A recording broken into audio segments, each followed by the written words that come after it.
Hello, my name is Cole from Beast Player Studios, and I thought being a very big Rwby fan, would review Rwby Volume 6 and onward. So, just a forewarning, I won't be talking about everything. I will be leaving some things out, alright? Just so when you view it, there's some surprises. Or you can fill in the gaps yourself, in case, whatever. I just thought I'd make it a little bit more fresh, in case you're like a person that just watches whatever review you can come upon, you know? So it's not a totally spoiler. There's some secrets in here. So, let's begin. It starts out with a little pre show or whatever, like you see the future before you see the actual thing. We see Rwby and everybody fighting on the train, fighting Griffin looking grim.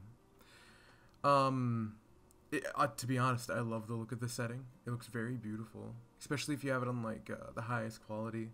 The show looks very nice. I feel like they amped up the animation. They amped up a lot of the choreography. There's not a lot of standing around. There's not a lot of stiff movements like in Volume 5 and 4. I feel like they're finally getting their feet in the ground and they know what they want to do. So, then we cut to Rwby bumping into Crow is also messaging James, or the guy from Atlas, the teacher from Atlas that was in Volume 3. I think his name was like General Ironwood.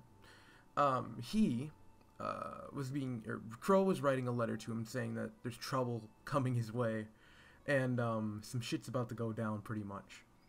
So then Rwby bumps into him and is like, why are you, what are you doing? Why are you standing? Let's go. And then she does that cool, kind of fly, or like she uses her semblance. Then she meets up with Yang, and it goes from like running to Ruby's face close up, and I'm like, whoa, that's freaky. Like, you can't just go from that to that, but whatever. It's not that big of a deal. Then we see Yang, and she's like, what'd you get me?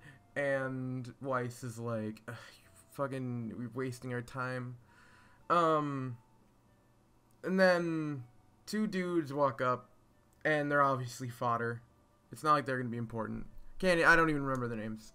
I watched the episode twice, and I did not care who they were. They pretty much are like, if you give us money, we'll help you out. And then Crow's like, ha, fuck off, you suck. Go fix up the mess. You left the caboose open. And then they're like, oh shit, we're gonna lose our jobs. And then pretty much Nora's having like a freak out about like what's gonna happen in Argus, and she's all happy, and I love Nora and stuff like that. And I'm pretty sure I'm getting these out of order, but then Crow's like, all right, are we ready to go? And then everybody's ready. Then we cut to them on the train, and like, it's so cool seeing them in the bunk beds again. We went 2 volumes without them being together, and it's perfect to see them together in that setting.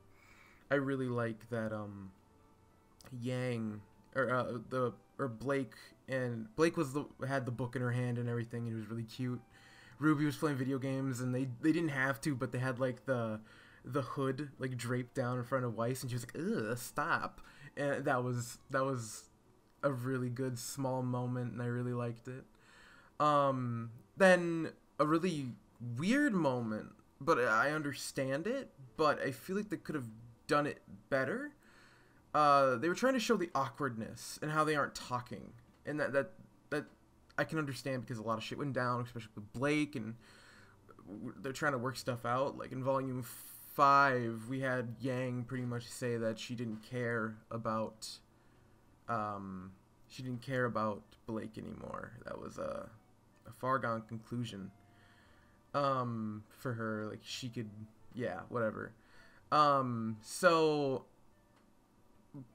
Ruby's like, let's play video games, team building exercise, because she probably wanted to break the tension. Then Yang's like, okay, let me get my scroll, and then they walked up, and then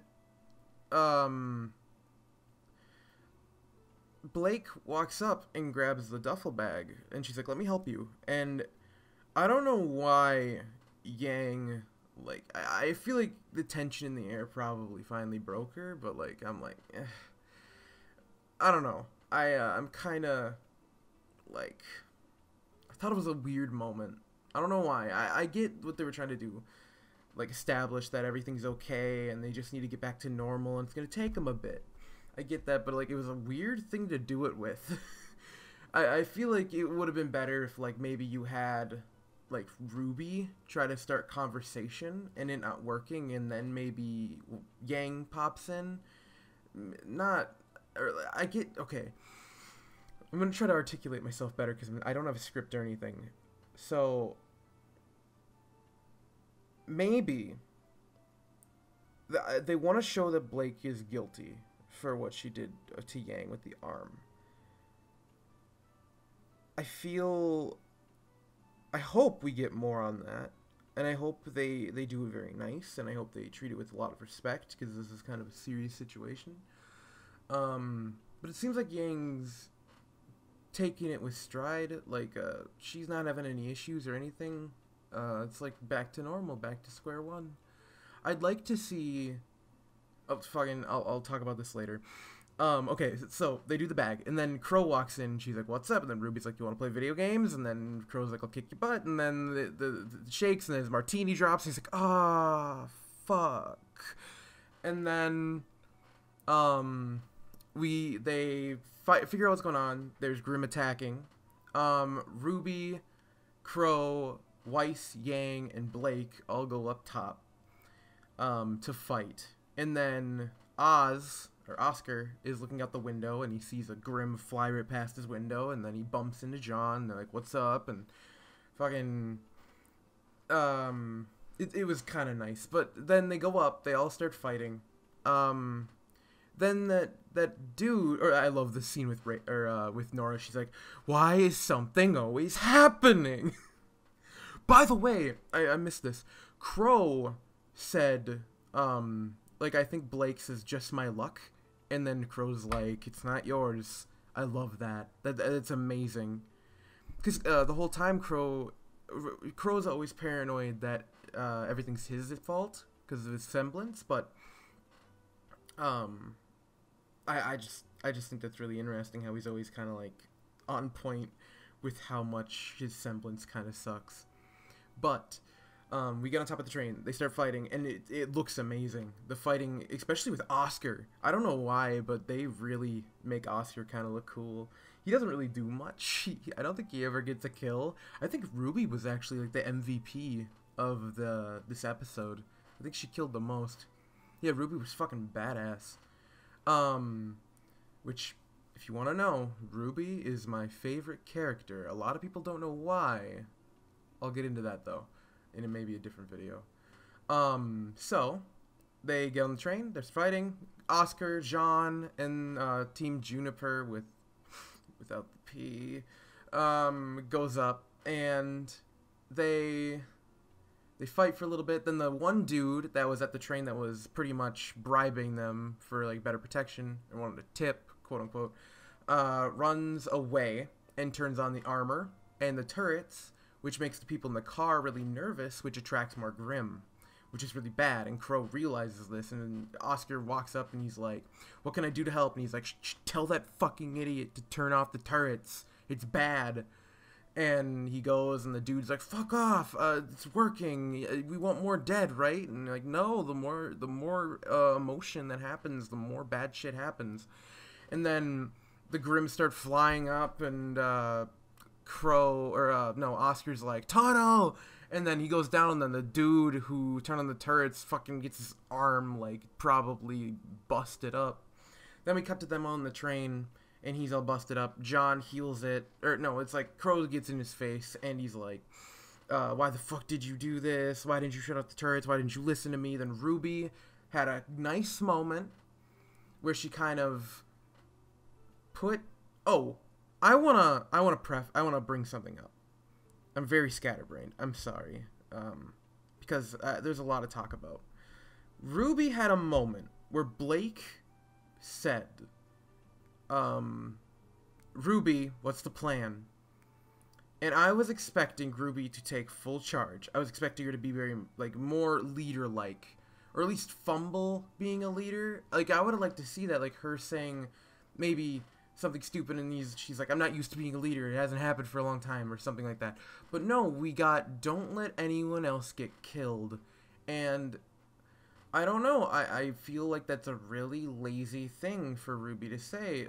I feel like you could have done something better with that situation. Like, Rwby being a leader has been a very issued thing throughout Rwby, to the point where I remember seeing a tweet by Miles Luna, one of the writers, and he actually had, like, work on Rwby written on there as a bullet point. It's pretty bad when your main character has to have a fucking bullet point for development. Oh, that makes me so mad. But whatever. I think Rwby is an interesting leader. I feel like she could be better. Actually, I want to see her actually lead, other than just having little moments. Like, Crow listened to her, and that was interesting. Like, I feel like she kind of parted all the emotion in the room when she did that. Like, everyone got quiet. Same thing when Oz gestured to the relic and was like, "This thing attracts Grimm." She shut all of the negativity down and all the fighting down, and that was very interesting. I like that. I feel like those two scenes make up for the one on top of the train, because it really did show that she does have that leader feel, like that push, I guess. Because she quieted down Crow, she made the guy shut off the turrets.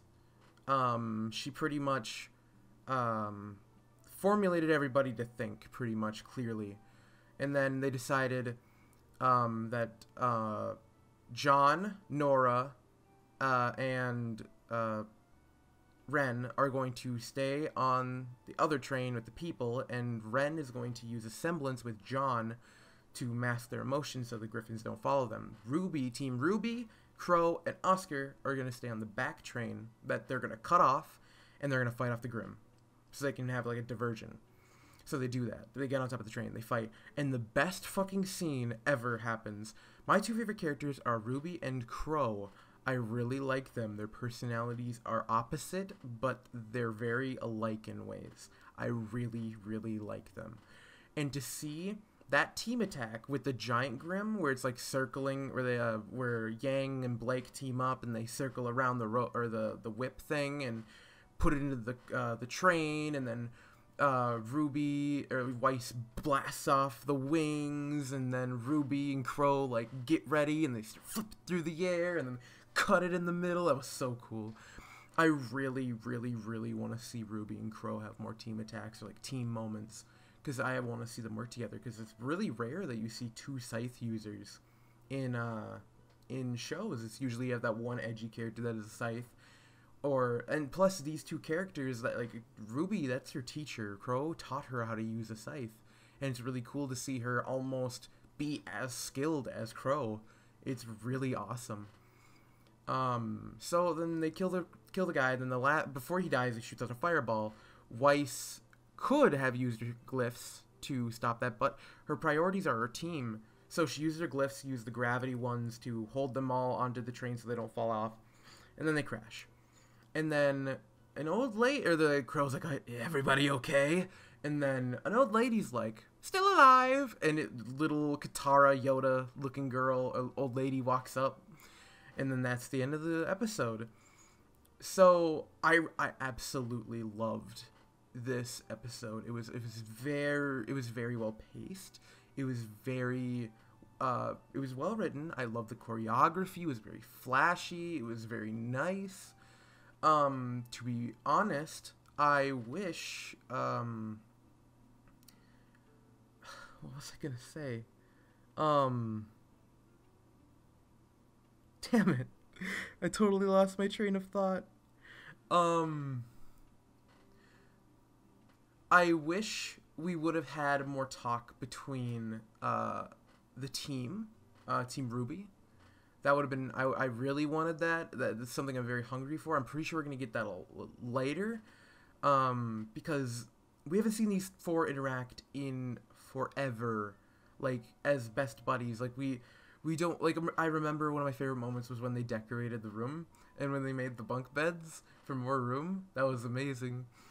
Just or like a lot of emotional moments. Like some of my favorite series moments are like when Blake and Weiss had that heart to heart in the classroom. That was another one of my favorite moments. Or on the trip with Oobleck, that was very nice. I like that, where they all kind of fleshed out why they want to be huntresses, and stuff like that. Those some really good moments. And I want more. I want them to open up to each other. I want them to be really close friends again. I want them to be a little family. And I want to see it. I want to see every step of the way. I don't want there to be like a bunch of stuff happened in between, whatever and whatever, like in volume 1, 2, and 3. They just kind of became pretty close. Oh yeah, and Weiss and Blake had a nice little thing with the racism. That was weird, but it was nice how they're friends now. But yeah, I want more moments with them. I want Rwby to be a good leader. I want her to take point. I pretty much want Crow to help her become a better leader, help her become a better huntress, because that's her teacher, and he could easily do that. They have the same fighting style. Like, I don't get why, of all people, to train Rwby, it would be Oz. I think Crow should be the one to train Rwby specifically, and then everyone else gets trained by Oz, because literally they have the same fighting style, other than, you know, Crow being a sword user as well. But Ruby's more of a gunner and scythe wielder, when Crow is literally all three. But I honestly think I want more moments with Crow and Rwby. I want to know about those goddamn eyes. I've wanted to know about those eyes since volume 3, and we haven't. All we know is that they're from an ancient race of warriors. Even the stare of a silver-eyed warrior can make a grim combust or die. I want to know. I want to know more. I want to see it in action, because in volume 5 we had that stupid scene where Emerald knocks out Rwby, and I'm so mad. So my hopes for this are those. I really liked this episode. It was very nicely made, really nicely made. The writing was okay for now. The choreography was really amazing. It's amazing to see everybody back together. You get to see all the character. It's really good. I only have a few issues with it, and it's mostly nitpicks. But it's such a good return. I've been missing Rwby. New episodes. I miss it so much. Well, I'm gonna give this episode an 8.5 out of 10. It was a very good pilot or like a very good beginning to volume 6. So, thank you all for watching. Remember to subscribe, like, and comment your thoughts on the episode. And I will see you next time.